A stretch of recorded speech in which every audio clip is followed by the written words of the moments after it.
कभी सोचा है कि इस चैप्टर में लेखक असल में हमें क्या समझाना चाहते हैं? देखिए, ये कहानी सिर्फ एक पिता और उसके बच्चों की नहीं है, बल्कि ये दो पीढ़ियों के बीच जो सोच का फर्क होता है ना, उसकी कहानी है।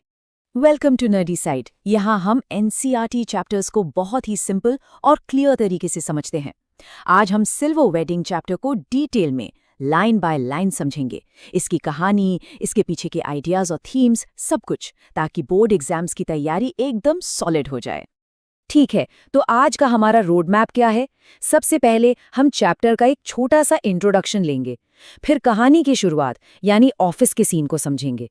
इसके बाद कहानी के सबसे इम्पॉर्टेंट कैरेक्टर किशनदा के बारे में जानेंगे, फिर देखेंगे कि यशोधर बाबू का अपने परिवार के साथ मतभेद क्यों था, सिल्वर वेडिंग की पार्टी में आखिर हुआ क्या, और अंत में इस चैप्टर के मैसेज और थीम्स को डिस्कस करेंगे जो एग्जाम के लिए बहुत जरूरी हैं।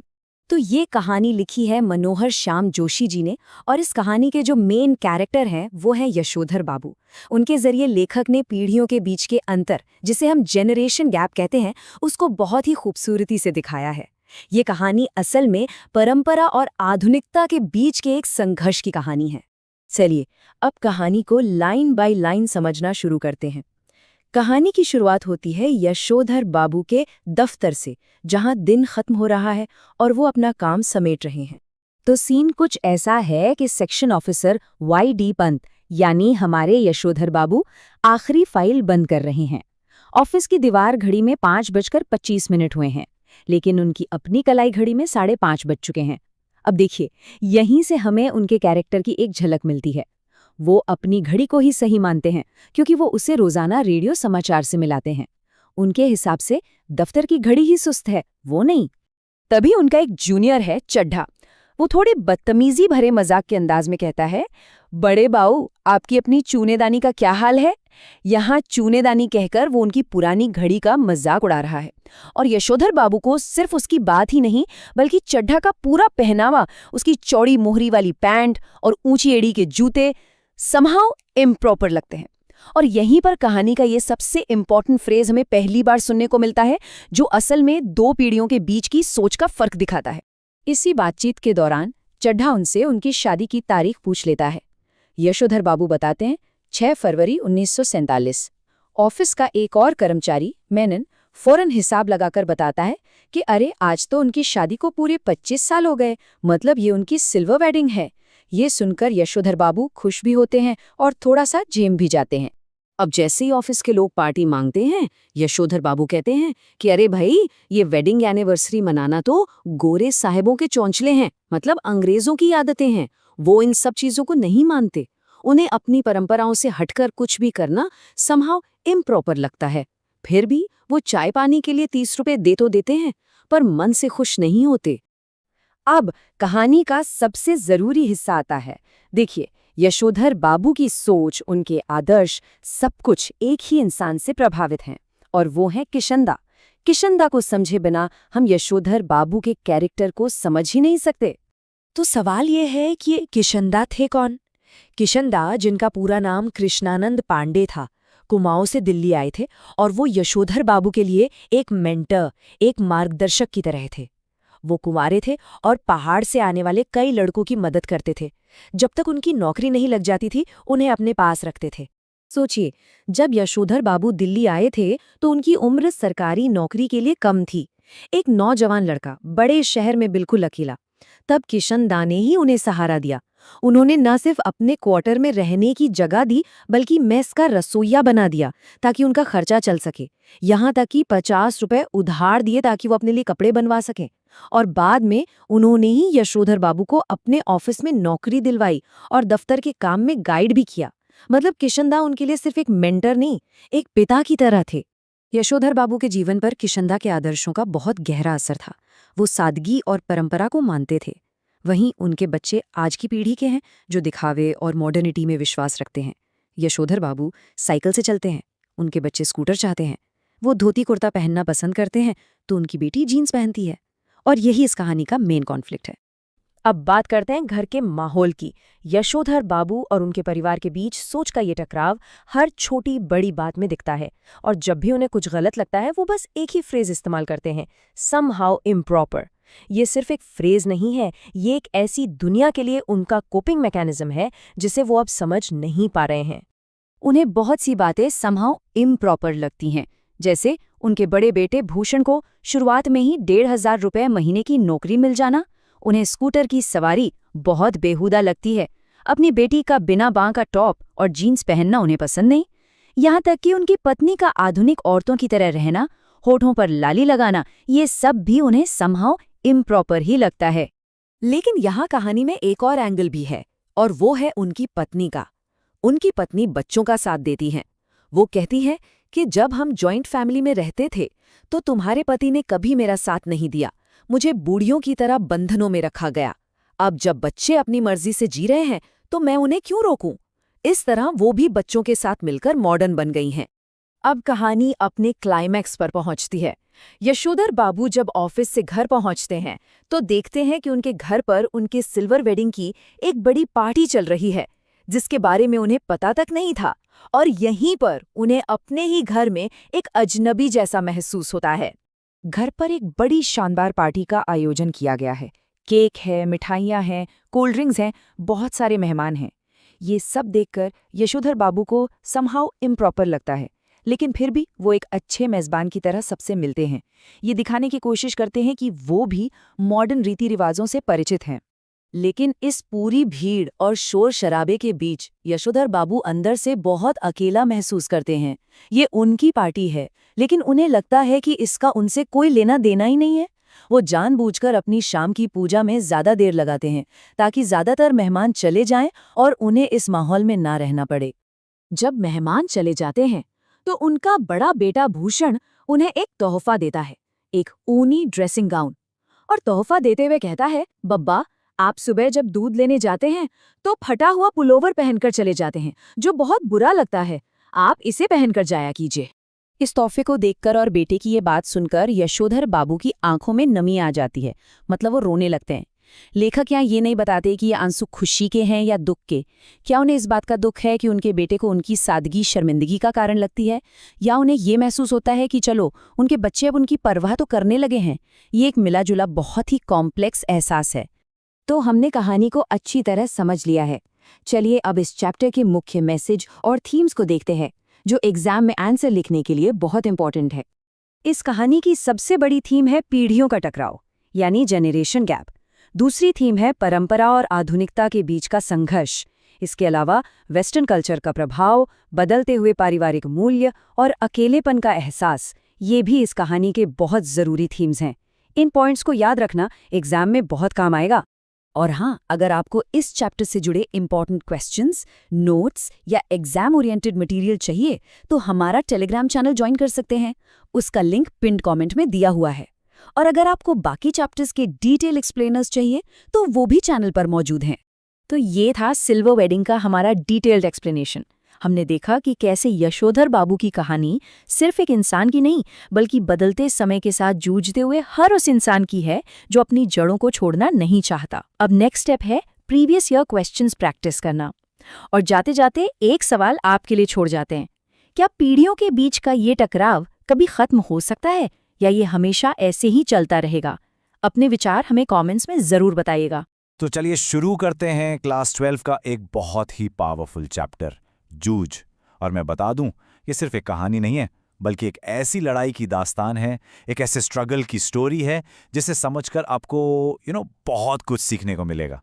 कभी आपने सोचा है कि इस चैप्टर में जो लेखक है आनंदा, वो असल में हमें क्या समझाना चाहते हैं? Welcome to Nerdy Side. यहाँ हम एनसीईआरटी चैप्टर्स को बिल्कुल सिंपल और क्लियर तरीके से समझते हैं। आज के इस एक्सप्लेनर में हम चैप्टर यूज को डिटेल में लाइन बाय लाइन समझेंगे। उसकी स्टोरी क्या है, उसके पीछे के आइडियाज क्या हैं और थीम्स क्या है। तो चलिए शुरू करते हैं।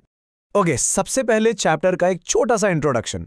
इस चैप्टर के लेखक हैं आनंद यादव, और जूझ जो है ना, ये उनके ही एक नॉवल का, मतलब उनके उपन्यास का एक छोटा सा हिस्सा है। ये एक ऑटोबायोग्राफिकल स्टोरी है, यानी ये उनके खुद के जीवन पर बेस्ड है। और इसका टाइटल जूझ, इसमें ही पूरी कहानी का सार है। जूझ का मतलब ही होता है संघर्ष, स्ट्रगल।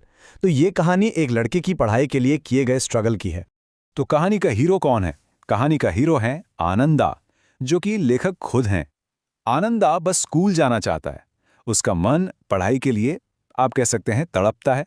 उसे ये बात समझ आ चुकी है कि खेती बाड़ी में अब कुछ नहीं रखा और इस जिंदगी से निकलने का एक ही रास्ता है, और वो है पढ़ाई। लेकिन उसकी ये जो इच्छा है, उसकी जो रियलिटी है, जहां उसे खेत में काम करना पड़ता है, उससे बिल्कुल अलग है। तो आनंद के इस रास्ते की सबसे बड़ी रुकावट कौन है? उसके पिता, जिनको वो दादा कहता है।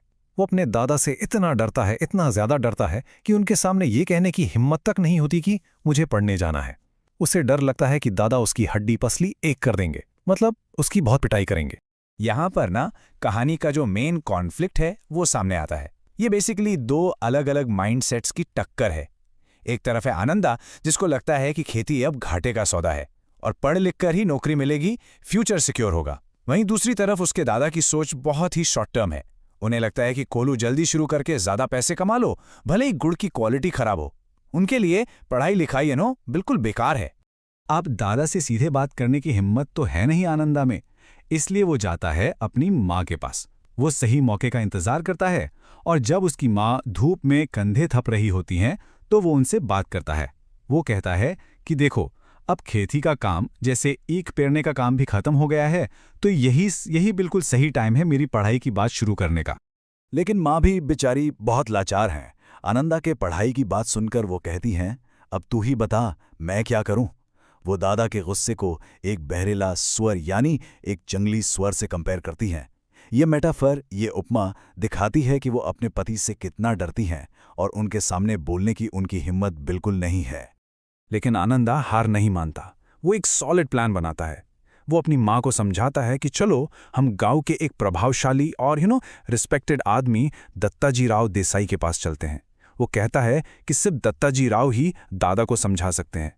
प्लान ये है कि माँ दत्ताजी राव को सब कुछ सच सच बताएंगी और फिर दत्ताजी राव दादा से बात करेंगे। एकदम स्ट्रैटेजिक मूव। तो प्लान के हिसाब से आनंदा और उसकी माँ रात में दत्ताजी राव के घर जाते हैं। वहां माँ उन्हें सब कुछ बताती हैं कि कैसे दादा दिन भर इधर उधर घूमता रहता है, खेती में बिल्कुल हाथ नहीं लगाता और सिर्फ अपनी आज़ादी के लिए उसने आनंदा की पढ़ाई बंद करवा दी है ताकि वो खेत का सारा काम करे। सारी बात सुनकर दत्ताजी राव को बहुत गुस्सा आ जाता है। वो समझ जाते हैं कि दादा अपने आराम के लिए अपने ही बच्चे का फ्यूचर बर्बाद कर रहा है। वो आनंदा की माँ को विश्वास दिलाते हैं और गुस्से में कहते हैं, आने दे अब उसे, मैं उसे सुनाता हूं कि नहीं अच्छी तरह, देख। यहां से आप कह सकते हैं कहानी में एक नया ड्रामेटिक मोड़ आता है। अब जब दादा को दत्ताजी राव बुलाते हैं तो वो घबरा जाता है और दत्ताजी राव के सामने जब उसकी पोल खुलने लगती है तो वो खुद को बचाने के लिए सारा का सारा इल्जाम आनंदा पर ही डाल देता है। सोचो, वो आनंदा पर झूठे आरोप लगाता है, कहता है कि ये सिनेमा देखता है, जुआ खेलता है, कंधे बेच देता है और खेती के काम में इसका बिल्कुल भी ध्यान नहीं है। दत्ताजी राव के प्रेशर में आकर दादा मान तो जाता है, लेकिन वो आनंदा के सामने ऐसी कठोर शर्तें रखता है जिससे उसकी पढ़ाई ऑलमोस्ट इम्पॉसिबल हो जाए। ये कंडीशंस एग्जाम्स के लिए बहुत इंपॉर्टेंट है, इन्हें ध्यान से सुनिए। वो कहता है सुबह होते ही खेत आना होगा, 11 बजे तक काम करना होगा, फिर खेत से सीधा स्कूल जाना होगा, स्कूल से सीधा वापस खेत आना होगा, पशुओं को चराना होगा और अगर काम ज्यादा हुआ तो स्कूल से छुट्टी भी लेनी पड़ेगी। और आनंदा वो ये सारी कठोर शर्तें भी मान लेता है क्योंकि उससे बस स्कूल जाना है। लेकिन स्कूल जाना उसके संघर्ष का एंड नहीं था, बल्कि एक नए स्ट्रगल की शुरुआत थी। उसकी चुनौतियां, उसके चैलेंजेस अभी खत्म नहीं हुए थे। स्कूल के पहले ही दिन आनंदा को बहुत अकेलापन महसूस होता है। उसके सारे साथी अगले क्लास में जा चुके थे और अब उसे अपने से कम उम्र के लड़कों के साथ बैठना पड़ रहा था। वो खुद को एक अजनबी, एक आउटसाइडर जैसा फील करता है। उसका मन, जैसा कि लिखा है, बिल्कुल खट्टा हो जाता है और उसके इस अकेलेपन को और बढ़ा देती है बुलिंग। क्लास का एक शरारती लड़का है चवान। वो आनंदा का गमछा, यानी जो उसने कंधे पे अंगोछा रखा हुआ है, वो खींच लेता है और उसका मजाक उड़ाता है। इस घटना से आनंदा पहले ही दिन बहुत डर जाता है और उसकी दिल की धड़कन तेज हो जाती है। अब कहानी में एक बहुत बड़ा टर्निंग पॉइंट आता है। आनंदा की लाइफ में एक ऐसे टीचर की एंट्री होती है जो उसकी पूरी दुनिया बदल देते हैं और उसे एक नया रास्ता दिखाते हैं। ये टीचर हैं मराठी के मास्टर NV सौंदलनेकर। वो सिर्फ एक टीचर नहीं है, बल्कि एक कवि भी हैं और उनका पढ़ाने का अंदाज बिल्कुल अलग है। यही वो इंसान है जो आनंदा के अंदर छिपे हुए कवि को, पोएट को जगाते हैं। देखिए, सौंदलनेकर मास्टर कविता को पढ़ाते नहीं थे, वो उसे जीते थे। वो सुर, ताल, एक्टिंग, इन सब के साथ कविता सुनाते थे। इतना ही नहीं, वो क्लास में अपनी लिखी हुई कविताएं और दूसरे पोएट से जुड़ी यादें भी शेयर करते थे। उनके इस अनोखे तरीके से आनंद बहुत बहुत ज़्यादा प्रभावित होता है। मास्टर साहब से इंस्पायर होकर आनंदा के अंदर भी कविता का अंकुर फूटने लगता है। वो अब अकेले में खेत में काम करते हुए, पशु चराते हुए बिल्कुल मास्टर साहब की तरह ही कविता गाने लगता है। और ये मोमेंट सबसे खूबसूरत है। जब उसके पास कागज़ पेंसिल नहीं होती तो वो लकड़ी के टुकड़े से अपनी भैंस की पीठ पर ही कविता लिखने लगता है। उसकी भैंस उसकी स्लेट बन जाती है। कितना ब्यूटीफुल है ना ये। तो ये पूरी कहानी हमें आखिर सिखाती क्या है, इसके पीछे लेखक का मैसेज क्या है? चलिए अब इसके मेन थीम्स को समझते हैं। ये चैप्टर कई इंपॉर्टेंट आइडियाज हाईलाइट करता है। सबसे पहला तो है संघर्ष का महत्व। आनंदा हर कदम पर जूझता है। दूसरा, शिक्षा की शक्ति, एजुकेशन की पावर, जो उसके लिए एक बेहतर जिंदगी का रास्ता खोलती है। तीसरा, एक अच्छा गुरु शिष्य का रिश्ता, एक टीचर स्टूडेंट रिलेशनशिप, कैसे एक स्टूडेंट की लाइफ बदल सकता है, जैसे सौंडलेनेकर मास्टर ने आनंदा की बदली। और आखिर में क्रिएटिविटी, कि कैसे मुश्किल हालात में भी आनंदा अपनी रचनात्मकता को, अपनी क्रिएटिविटी को पहचान लेता है। चलिए अब जल्दी से देख लेते हैं कि आपके बोर्ड एग्जाम्स के लिए इस चैप्टर से क्या क्या इंपॉर्टेंट है। ये पॉइंट्स आपको बिल्कुल मिस नहीं करने हैं। अच्छा, एग्जाम के पॉइंट ऑफ व्यू से क्या इंपॉर्टेंट है, इस पर थोड़ा ध्यान देते हैं। देखिए, एग्जाम में अक्सर इन टॉपिक्स पर सवाल पूछे जाते हैं। सबसे पहला तो जूझ टाइटल की सार्थकता, मतलब ये टाइटल इस स्टोरी के लिए आखिर अप्रोप्रिएट क्यों है, ये बहुत कॉमन क्वेश्चन है। इसके अलावा आनंद का कैरेक्टर स्केच वो कैसा था, फिर उसके दादा का कैरेक्टर स्केच, सौंडरलेकर मास्टर का उसकी लाइफ पर क्या इंपैक्ट पड़ा, और हाँ, दत्ताजी राव का क्या रोल था। ये सारे टॉपिक्स से क्वेश्चंस बनने के पूरे चांसेस हैं। और हाँ, अगर आपको इस चैप्टर के इंपॉर्टेंट क्वेश्चंस, नोट्स और एग्जाम ओरिएंटेड मटेरियल चाहिए तो आप हमारा टेलीग्राम चैनल ज्वाइन कर सकते हैं। लिंक आपको पिन कमेंट में मिल जाएगा। और अगर आपको बाकी चैप्टर्स की डिटेल एक्सप्लेनेशन चाहिए तो चैनल पर उनके अलग एक्सप्लेनर्स भी अवेलेबल हैं। तो इस एक्सप्लेनर में हमने जूझ चैप्टर को पूरी डिटेल में लाइन बाय लाइन समझा। हमने देखा कि कैसे आनंदा ने अपनी पढ़ाई के लिए स्ट्रगल किया और आखिर में पोएट्री में अपना रास्ता ढूंढ लिया। देखिए, अब अगला स्टेप क्या है। अब आपका काम है कि आप प्रीवियस ईयर क्वेश्चंस को प्रैक्टिस करें। इससे आपकी तैयारी और सॉलिड हो जाएगी। और हाँ, एक बात हमेशा याद रखिएगा, आपके अंदर भी कहीं ना कहीं एक आनंदा हो सकता है। नमस्ते दोस्तों, आज हम वितान बुक से एक बहुत ही फैसिनेटिंग चैप्टर पढ़ने जा रहे हैं, अतीत में दबे पांव, और इसके लेखक हैं ओम थानवी। कभी आपने सोचा है कि इस चैप्टर में लेखक ओम थानवी आखिर हमें समझाना क्या चाहते हैं? क्या ये बस मोहनजोदारो और हड़प्पा के बारे में एक हिस्ट्री लेसन है, या इसके पीछे कोई गहरा मतलब भी छिपा है? चलिए आज इसी बात को समझने की कोशिश करते हैं। वेलकम टू नर्डी साइड, जहां हम एनसीईआरटी चैप्टर्स को बिल्कुल सिंपल और क्लियर तरीके से समझते हैं। इस एक्सप्लेनर में हम इस चैप्टर को पूरी डिटेल में लाइन बाय लाइन समझेंगे, इसकी स्टोरी क्या है, उसके आइडियाज क्या हैं, और सारी इंपॉर्टेंट थीम्स के साथ। तो चलिए शुरुआत करते हैं मोहनजोदारो और हड़प्पा से। देखिए, ये सिर्फ इंडिया के ही नहीं बल्कि पूरी दुनिया के दो सबसे पुराने वेल प्लान्ड शहर माने जाते हैं। और ये कब के हैं? ये हैं इंडस वैली सिविलाइजेशन के मैच्योर फेस के, यानी कि उस सिविलाइजेशन का जो सबसे डेवलप्ड टाइम था, उस वक्त के ये शहर थे। अब इन दोनों में भी मोहनजोदारो जो था वो सबसे बड़ा था और सबसे अच्छे से बचा हुआ, मतलब प्रिजर्व किया हुआ शहर था। इनफैक्ट ये इतना बड़ा था कि इसे उस पूरी सिविलाइजेशन की कैपिटल यानी राजधानी भी माना जाता है। जरा सोचिए, ये शहर 200 हेक्टेयर्स में फैला हुआ था, और उस जमाने में इसकी पॉपुलेशन पता है कितनी थी? लगभग 85,000। वाओ! तो अब एक सवाल आता है कि हमें मोहनजोदारो के बारे में इतना सब कुछ पता कैसे है? इसका रीज़न ये है कि वहाँ पर एक्सटेंसिव, मतलब बड़े लेवल पर खुदाई करना पॉसिबल हो पाया।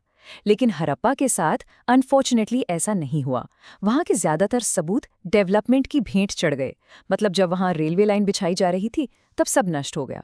और इसीलिए आज इंडस वैली सिविलाइजेशन को समझने के लिए हमारे पास सबसे इम्पॉर्टेंट सोर्स मोहनजोदारो ही है। ओके, अब आगे बढ़ते हैं और बात करते हैं इनकी शानदार सिटी प्लानिंग की। पता है सबसे अनोखी बात क्या थी? ये पूरा का पूरा शहर इंसानों के बनाए हुए टीलों पर बसा था, यानी माउंट्स पर। ये नेचुरल पहाड़ियां नहीं थी, बिल्कुल नहीं। इन्हें खास तौर पर बनाया गया था। क्यों? ताकि सिंधु नदी के पानी से, मतलब फ्लड से, शहर को प्रोटेक्ट किया जा सके। Amazing, right? और शहर का जो लेआउट था वो बिल्कुल एक ग्रिड सिस्टम जैसा था, जैसे आजकल की मॉडर्न सिटीज का होता है। जरा इमेजिन करके देखो, 5000 साल पहले उनकी जो मेन सड़कें थी वो एकदम सीधी थी और लगभग 33 फीट चौड़ी। Can you believe that? और फिर इन बड़ी सड़कों को छोटी छोटी गलियां काटती थी। लेखक तो ये भी कहते हैं कि वो आज भी उन गलियों में आराम से घूम सकते हैं। ये शहर इतना ज्यादा वेल प्रिजर्व्ड है। अच्छा, शहर के स्तूपा के पास ही एक बहुत ही फेमस स्ट्रक्चर है जिसे हम महाकुंड या द ग्रेट बाथ कहते हैं। ये बेसिकली एक बड़ा सा तालाब था। कितना बड़ा? ये 40 फीट लंबा था, 25 फीट चौड़ा और 7 फीट गहरा। इसमें उतरने के लिए नॉर्थ और साउथ दोनों तरफ से सीढ़ियां थी और इसके तीनों तरफ ना साधुओं के लिए कमरे भी बने हुए थे। तो हिस्टोरियंस का मानना है कि इसका यूज शायद किसी खास रिलीजियस सेरेमनी में सबके साथ नहाने के लिए होता होगा। पूरा शहर मोटा मोटा 2 हिस्सों में डिवाइड किया गया था। एक हिस्सा था गढ़, या जिसे इंग्लिश में सिटाडेल कहते हैं। ये ऊंचे टीले पर बना था, थोड़ा वीआईपी एरिया जैसा।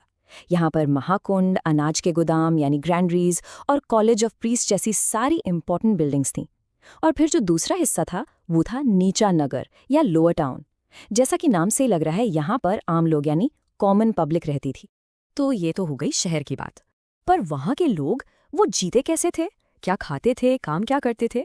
चलिए अब उनकी खेती, उनके बिजनेस यानी व्यापार और उनके रहन सहन के बारे में जानते हैं। उनका जो एग्रीकल्चर था वो काफ़ी एडवांस था। वो लोग ज्वार, बाजरा, गेहूं, सरसों ऐसी कई फसलें उगाते थे। फलों में खजूर और अंगूर भी थे, लेकिन इन सबसे इम्पॉर्टेंट थी कपास यानी कॉटन की खेती। और इंटरेस्टिंग बात यह है कि वहाँ कपास के बीज तो नहीं मिले, लेकिन सूती कपड़ा ज़रूर मिला है। और ये कोई आम कपड़ा नहीं, ये दुनिया के सबसे पुराने सैंपल्स में से एक माना जाता है। और ये लोग सिर्फ खेती ही नहीं करते थे, ट्रेड यानी व्यापार में भी एक्सपर्ट थे। ऐसे सबूत मिले हैं कि वो सुमेर से लिनन और ऊन यानी वूल इंपोर्ट करते थे, और यहाँ से वो शायद अपना फेमस कॉटन एक्सपोर्ट करते होंगे। पर सबसे कूल फैक्ट पता है क्या है? मेसोपोटामिया के जो पुरानी शिलालेख यानी इंस्क्रिप्शंस मिले हैं ना, उनमें इस जगह के लिए मेलुहा नाम का जिक्र मिलता है। How cool is that? चलिए अब उनके घरों के अंदर चलते हैं और देखते हैं उनकी कमाल की सिविल इंजीनियरिंग। खासतौर पर उनके कुएं और उनका ड्रेनेज सिस्टम, वो तो बस नेक्स्ट लेवल था। उनका जो ड्रेनेज सिस्टम था ना, वो तो बिल्कुल माइंड ब्लोइंग था। देखो सिस्टम कैसे काम करता था। हर घर के बाथरूम से पानी निकलकर पहले एक छोटी हॉडी में जाता था। फिर उस हॉडी से पानी निकलकर शहर की जो मेन नाली होती थी उससे जुड़ जाता था। और सबसे बड़ी बात क्या थी कि ज्यादातर नालियां ढकी हुई यानी कवर्ड होती थी। इससे साफ पता चलता है कि वो लोग हेल्थ और साफ सफाई को लेकर कितने कॉन्शियस थे। और कुएं, अच्छा एक गेस लगाओ, अकेले मोहनजोदारो में कितने कुएं मिले होंगे? 10, 20 या चलो 100? नहीं, वहां पूरे 700 कुएं मिले हैं। 700। ये एक अजीब सा शॉकिंग नंबर है। ऐसा लगता है कि पानी का मेन सोर्स ये कुएं ही थे। शायद खेती के लिए भी इन्हीं से पानी जाता होगा, क्योंकि वहां पर कोई नहर या केनाल होने के सबूत नहीं मिले हैं। उनके ज्यादातर घर पक्की ईंटों से बने थे, जो कि काफी स्ट्रांग होते होंगे। पर एक अजीब सी बात लेखक नोटिस करते हैं, वो ये कि किसी भी घर में ना खिड़कियां दरवाजों के ऊपर छज्जे नहीं थे। वो जो आगे निकला हुआ हिस्सा होता है बारिश और धूप से बचाने के लिए। तो लेखक सोचते हैं कि क्या उस टाइम पर यहाँ इतनी तेज धूप पड़ती नहीं थी? बड़ा इंटरेस्टिंग सवाल है ना? ओके, अब हम आ गए हैं इस चैप्टर के सबसे इम्पॉर्टेंट, सबसे सेंट्रल आइडिया पर, और वो ये है कि ये एक ऐसी सोसाइटी थी जो किसी राजा या सेना की ताकत से नहीं चलती थी। बिल्कुल नहीं, बल्कि ये अनुशासन यानी डिसिप्लिन और एक सोशल ऑर्डर से चलती थी। ये पॉइंट बहुत ज़रूरी है। इस सिविलाइजेशन को जो चीज़ बाकी सबसे अलग करती है वो है पावर या शो ऑफ का बिल्कुल ना होना। उनमें वो मैं बड़ा हूँ वाली फीलिंग नहीं थी। जैसा लेखक कहते हैं, प्रभुत्व या दिखावे के तेवर का नादारद होना, मतलब पावर दिखाने का एटीट्यूड बिल्कुल गायब था। ये लाइन इस पूरे चैप्टर का आत्मा है, एसेंस है। इसको आसानी से समझने के लिए चलो दूसरी सिविलाइजेशंस जैसे इजिप्ट या मेसोपोटामिया से कंपेयर करते हैं। वहाँ क्या मिलता है? बड़े बड़े महल, राजाओं की विशाल समाधियाँ, ह्यूज पिरामिड्स, मंदिर, ये सब क्या है? ये सब पावर का शो ऑफ है। पर इंडस वैली में ऐसा कुछ नहीं मिलता। वहाँ के म्यूजियम में औजार तो मिले हैं, लेकिन हथियार, वेपन्स नहीं मिले। इसका मतलब साफ है, वहाँ डिसिप्लिन तो था, पर वो ताकत के जोर पर लाया गया डिसिप्लिन नहीं था। और उनकी जो कला यानी आर्ट है, वो भी इसी लो प्रोफाइल सोच को दिखाती है। फॉर एग्जाम्पल, ये जो फेमस डांसिंग गर्ल की मूर्ति है या प्रीस्ट किंग का स्टैचू, ये सब साइज में कितने छोटे हैं। सो कॉल्ड राजा के सर पर जो मुकुट है वो भी बिल्कुल छोटा सा है। इससे पता चलता है कि ये एक ऐसी सभ्यता थी जो लघुता में भी महत्ता को मानती थी, यानी छोटी चीजों में भी बड़ापन ढूंढने वाली कल्चर थी। जरूरी नहीं कि सब कुछ बड़ा और ग्रैंड हो। चलिए अब जल्दी से एग्जाम के पॉइंट ऑफ व्यू से कुछ इंपॉर्टेंट पॉइंट्स देख लेते हैं। देखो, मोहनजोदारो की टाउन प्लानिंग पर क्वेश्चन आ सकता है। उनका ड्रेनेज सिस्टम बहुत इंपॉर्टेंट है। महाकुंड की क्या सिग्निफिकेंस थी, और सबसे इंपॉर्टेंट, इस सभ्यता को लो प्रोफाइल क्यों कहा गया है। इसके अलावा खेती और व्यापार के क्या सबूत मिले, ये सारे टॉपिक्स एग्जाम के लिए जरूर रिवाइज कर लेना। और हाँ, अगर आपको इस चैप्टर से रिलेटेड इंपॉर्टेंट क्वेश्चंस, नोट्स और दूसरा एग्जाम मटेरियल चाहिए तो आप हमारा टेलीग्राम चैनल ज्वाइन कर सकते हैं। लिंक आपको पिंड कमेंट में मिल जाएगा। और इसके अलावा बाकी चैप्टर्स की डिटेल्ड एक्सप्लेनेशंस भी चैनल पर अवेलेबल हैं, तो उन्हें भी चेकआउट करना मत भूलना। तो दोस्तों, ये थी अतीत में दबे पाओ चैप्टर की एक डिटेल एक्सप्लेनेशन। हमने इसकी स्टोरी को समझा, इसके जो कोर आइडियाज हैं उन पर बात की और इसकी इंपॉर्टेंट थीम्स को भी अच्छे से कवर किया। तो अब आज का अगला कदम क्या होना चाहिए? सिंपल है, इस चैप्टर के प्रीवियस ईयर क्वेश्चंस को जरूर से प्रैक्टिस करना। ट्रस्ट मी, इससे आपकी अंडरस्टैंडिंग और भी ज्यादा स्ट्रांग हो जाएगी। चलिए मिलते हैं अगले एक्सप्लेनर में। Take care.